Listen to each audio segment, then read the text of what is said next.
کسی بھی چیز سے انسان جب اعتدال کے ساتھ نفع اٹھاتا ہے تو وہ چیز نفع بخش ہوتی ہے، لیکن جب اسی چیز کے ساتھ وہ غیر معتدل ہو کر کام لینا شروع کر دیتا ہے تو وہی چیز نقصان کا باعث ہوتی ہے۔ کھانا ضرور کھایا جائے، لیکن اگر بغیر بھوک کے اور بلا ضرورت کھایا جائے تو اگرچہ جائز ہے، اگرچہ لذت والا ہے، اگرچہ صحیح پکا ہوا ہے، لیکن پھر بھی بیمار کرتا ہے۔ زبان انسان چلانا چاہتا ہے، استعمال کرنا چاہتا ہے، گفتگو کرنا چاہتا ہے، تو اگر تو اس زبان کا صحیح استعمال کرے تو یہ زبان بڑی فائدہ مند ثابت ہوتی ہے، نفع بخش ہوتی ہے۔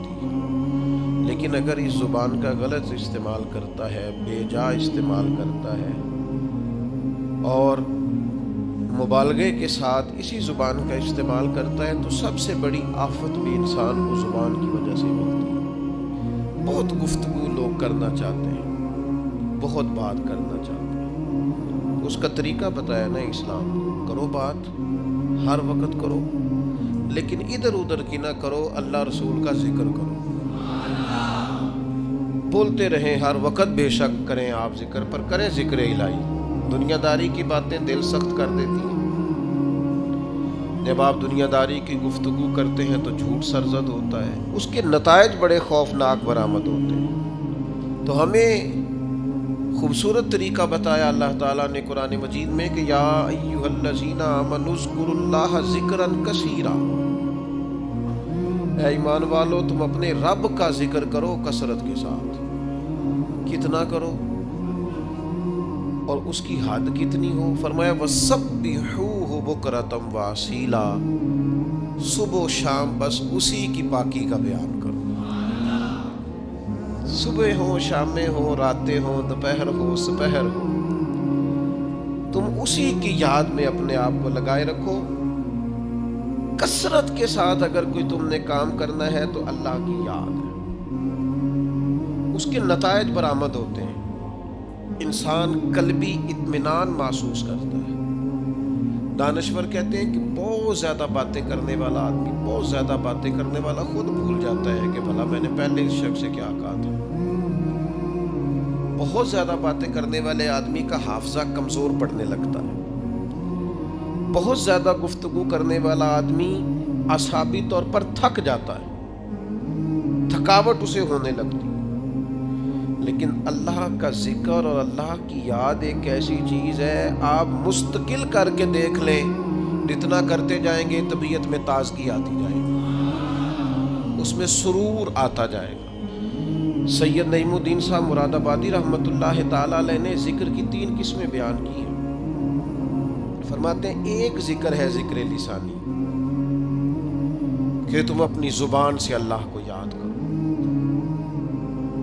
یہ ذکر لسانی ہے کہ تم نے زبان سے اس کی تسبیح پڑھی، تحمید پڑھی، تکبیر کہی، مختلف اوراد و وظائف پڑھے، تلاوت قرآن مجید کی، پھر دعائیں پڑھی، سونے کی دعا، اٹھنے کی دعا، کھانا کھانے سے قبل دعا، کھانے کی تکمیل پر دعا، سیڑھیاں چڑھتے وقت اللہ اکبر کہا، نیچے اترتے وقت سبحان اللہ کہا، پانی پیتے وقت بھی تم نے بسم اللہ شریف پڑھی، کوئی بھی خیر کا کام کرتے وقت تم نے اللہ کا ذکر کیا، تو یہ ذکر لسانی یعنی زبان سے ذکر۔ دوسری قسم ذکر قلبی کی ہے، تمہارا دل ذاکر ہو جائے،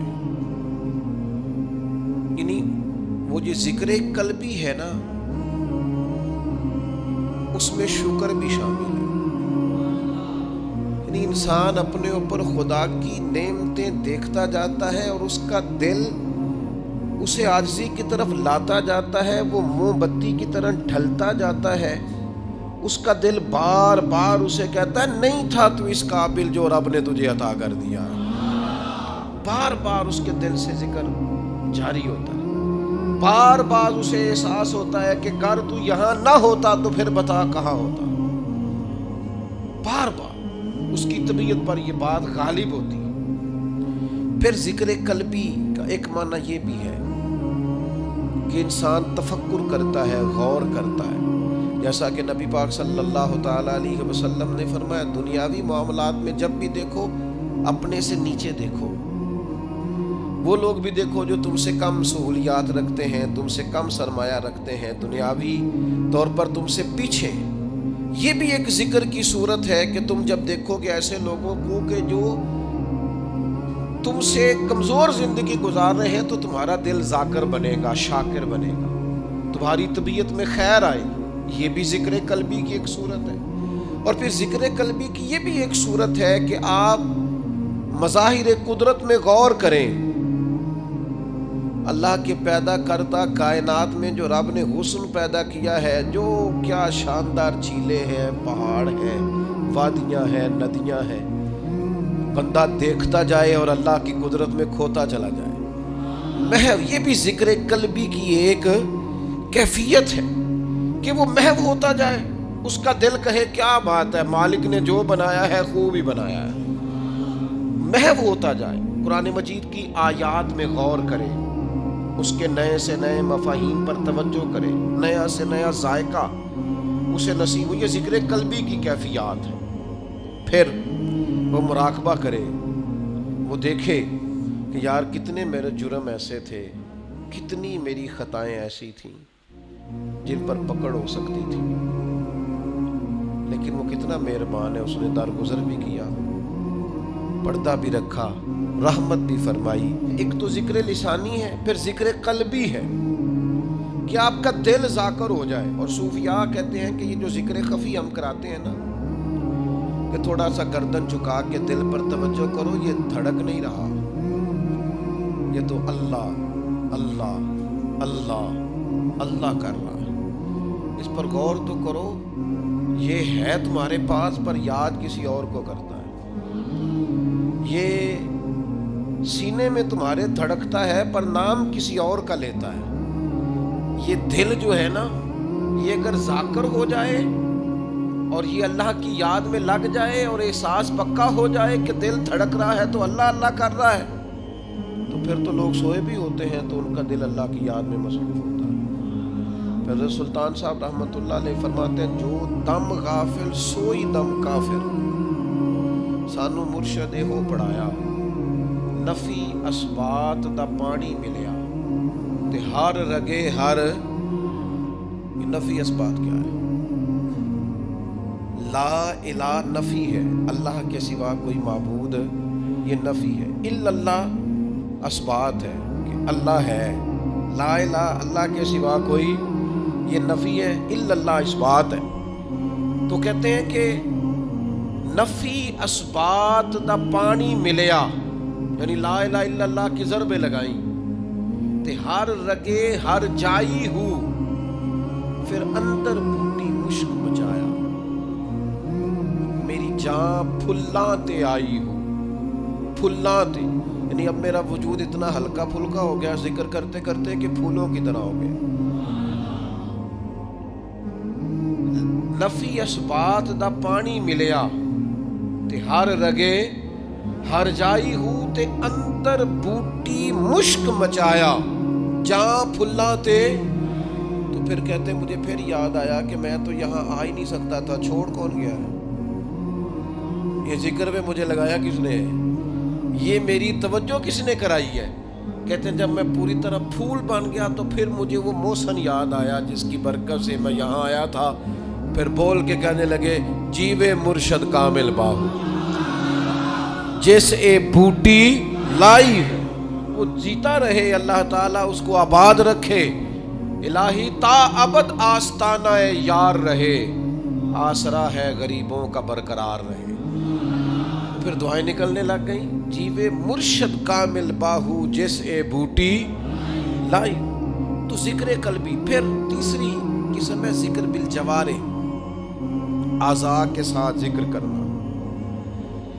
یعنی اپنے وجود کو اطاعت الہی میں لگانا، جو کام اللہ کی نافرمانی کے ہیں وہ چھوڑ دینا، جو فرما برداری کے ہیں وہ کرنا، یہ بھی ذکر کی ایک قسم ہے۔ تو یہ تیسری قسم ہے کہ آپ اللہ کی اطاعت میں لگے ہوئے ہوں، اس میں پھر اگر آپ جہاد میں ہیں تو پھر بھی ذکر الہی میں ہے، تبلیغ دین میں ہے تو پھر بھی ذکر الہی میں ہے، قرآن مجید پڑھا رہے ہیں تو پھر بھی ذکر الہی میں ہے، پڑھ رہے ہیں تو پھر بھی ذکر الہی میں ہے، کتاب و سنت کی نشر و اشاعت میں، تبلیغ میں، تعلیم میں جتنا آپ کا وقت گزر رہا ہے سارا ذکر الہی میں۔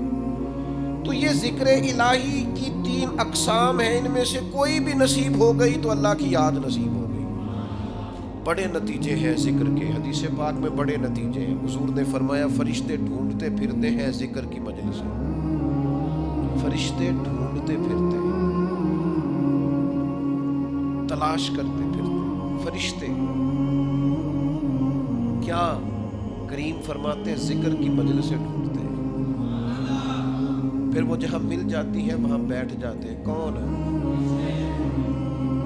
وہ بیٹھ جاتے ہیں ذکر کی مجلس میں، پھر وہ لوٹ کے جاتے ہیں، پھر مالک پوچھتا ہے کہاں سے آئے ہو؟ حضور خود فرماتے ہیں، یہ بات بیان کر کے کریم خود فرماتے ہیں اگرچہ اللہ جانتا ہے، اسے پتا ہے کہاں سے آئے، کہاں سے آئے ہو؟ عرض کرتے ہیں مالک کچھ لوگ تیری یاد میں بیٹھے تھے، ہم بھی ان کے پاس بیٹھ گئے۔ چلے اتنا بڑا میں درویش نہیں ہوں، اتنا بڑا فقیر نہیں ہوں کہ میں کو دعویٰ کروں، پر چلو ہلکی سی بات کرنے کا تو میں حق رکھتا ہوں۔ ذکر الہی والے درویش وہ ہوتے ہیں جو فرشتوں کو بھی مست کر دیتے ہیں، مست کر دیتے ہیں۔ ہاں، تر دامنی پہ شیخ ہماری نہ جائیے، دامن نہ چھوڑ دیں تو فرشتے وضو کریں۔ ہاں ہاں، کہاں سے آئے ہو؟ مالک وہ یاد الہی میں بیٹھے تھے، ہم بھی وہاں بیٹھ گئے۔ تو پھر کریم پوچھتا ہے، یہ ذرا انداز تو دیکھو، یہ بخاری مسلم کی حدیث، اللہ فرماتا ہے وہ کیا کہتے تھے؟ تیری میری باتیں وہاں ہو رہی ہیں، کیا کہتے تھے؟ مالک ڈر رہے تھے دوزخ سے، تیرے عذاب سے ڈرتے تھے۔ فرمایا انہوں نے دوزخ دیکھی ہے؟ یا اللہ نہیں۔ فرمایا دیکھ لیتے اور ڈرتے؟ تو رب فرماتے فرشتوں پھر گواہ ہو جاؤ، میں نے سب کو دوزخ سے آزاد کر دیا، وہ جتنے اس مجلس میں تھے سب کو میں نے آزاد کر دیا۔ تو پھر اللہ فرماتے وہ مانگتے کیا تھے؟ پھر بولے اقبال، پھر بولے اقبال، خود ہی کو کر بلند اتنا، کیا مانگتے تھے؟ کہا تیرے فضل کے سوالی تھے، چاہتے تھے کہ جس جنت کی بشارتیں کتاب و سنت میں ہیں وہ انہیں ملے۔ تو اللہ فرماتا پھر تم گواہ ہو جاؤ نا، میں نے دے دی ہے انہیں جنت، ان کی ہو گئی۔ فرشتے، مجھے ایسے لگتا ہے کہ گویا فرشتوں کو بھی ان سے پیار ہو گیا ہے، وہ ذکر والوں سے پیار ہو گیا ہے۔ تو فرشتے نے بات اور ایک اور بات کر دی، کہنے لگے مالک کچھ بندے ویسے بھی آئے تھے، ذکر کے لیے نہیں آئے تھے، ان کی کم سانے ہوتے کسی نال کوئی، کچھ ویسے بھی آئے تھے، وہ فی نفس ہی ذکر کے لیے تو نہیں آئے، ویسے ہی آ گئے۔ تو اللہ کریم فرماتے ہیں گواہ ہو جاؤ، میں نے انہیں بھی جنت عطا کر دی۔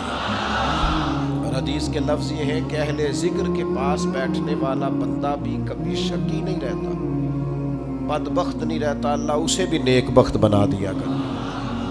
اور ذکر الہی کا جو سب سے بڑا مرتبہ میں سمجھاؤں وہ قرآن مجید کی یہ آیت ہے، فَاذْكُرُونِي أَذْكُرْكُمْ۔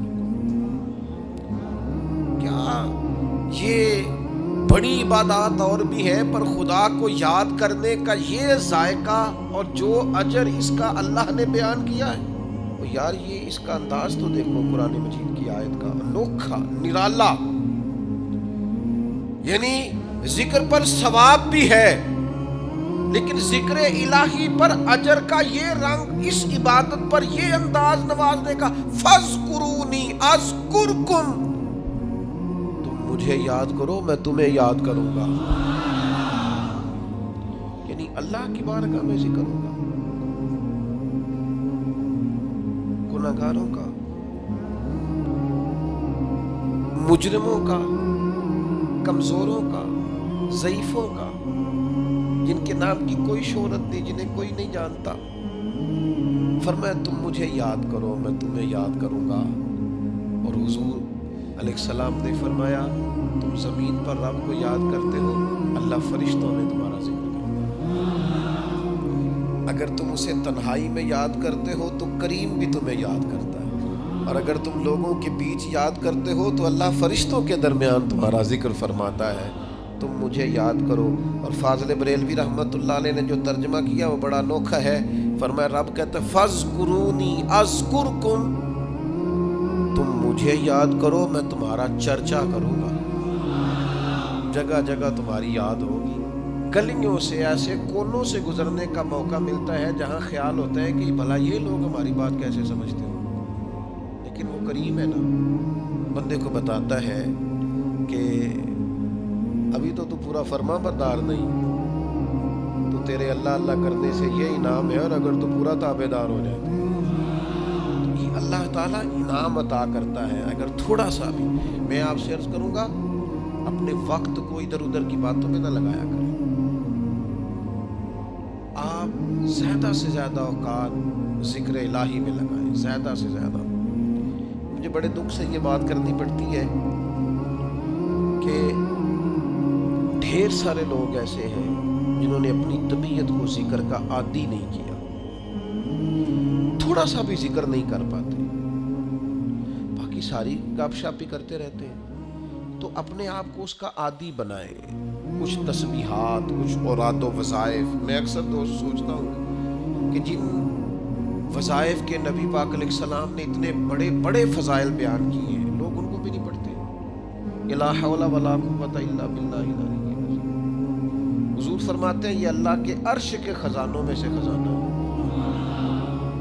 بخاری مسلم میں حدیث ہے، فرمایا دو کلمے ایسے ہیں زبان سے کہنے آسان ہے، میزان میں جب تلیں گے تو وزن بہت زیادہ ہوگا، اور حبیبتان الی الرحمن، فرمایا یہ دونوں کلمے تمہارے رب کے محبوب ہیں، اللہ کو پیارے ہیں۔ یا رسول اللہ کون سے؟ فرمایا سبحان اللہ و بحمدہ سبحان اللہ العظیم۔ کتنی اللہ کے محبوب نے دو کلمات کی فضیلت بیان کی، پڑھتے ہی نہیں لوگ، توجہ ہی نہیں کرتے۔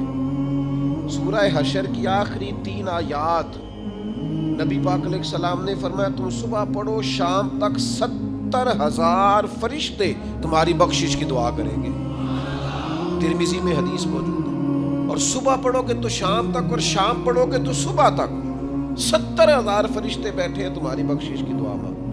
لوگ وظائف پڑھتے ہی نہیں۔ یہ خانقاہی لوگ ہیں ہم، جو سب سے پہلا وظیفہ جو ہم دیتے ہیں یہ پہلا سبق ہوتا ہے الف با تا سا ہے، تو جس نے اس کی پابندی نہیں کی اس نے آگے کیسے بڑھنا ہے؟ پھر کچھ لوگ کہتے ہوتے ہیں خاص کوئی وظیفہ بتائیں، تو میں کہتا ہوں سب سے خاص وظیفہ کلمہ شریف کا ذکر ہے، کیونکہ حضور نے فرمایا افضل الذکر لا الہ الا اللہ، یہ سب سے افضل ترین ذکر ہے جو اللہ کو پسند ہے۔ تو اب اذکار کریں، کچھ وقت بیٹھے، مسنون ذکر، یہ تسبیح فاطمہ جو پڑھی جاتی ہے نماز کے بعد 33 بار سبحان اللہ، اور وہ بھی برسبیل تذکرہ اذکار تو ذرا صحیح پڑھی جائے۔ بعض لوگ تو ایسے مجھے تو نہیں سمجھ آتی کیسے وہ پڑھ لیتے ہیں 33 بار سبحان اللہ سبحان اللہ سبحان اللہ۔ کچھ تھوڑا سا آپ وقت دیں اس کو، کوئی 33 بار کہنا کوئی مشکل کام ہے؟ الحمدللہ الحمدللہ، تھوڑا تھوڑا آپ ٹائم دیں اس کو، اللہ اکبر کہیں، ذرا تھوڑا رکیں، 33 بار کوئی مشکل کام ہے؟ اور فضیلت اس کی اتنی ہے کہ فرمایا اگر کسی کے گناہ سمندر کی جھاگ کے برابر بھی ہوں تو یہ تسبیح پڑھنے والے کہ اللہ گناہوں کو معاف فرما دیتا ہے۔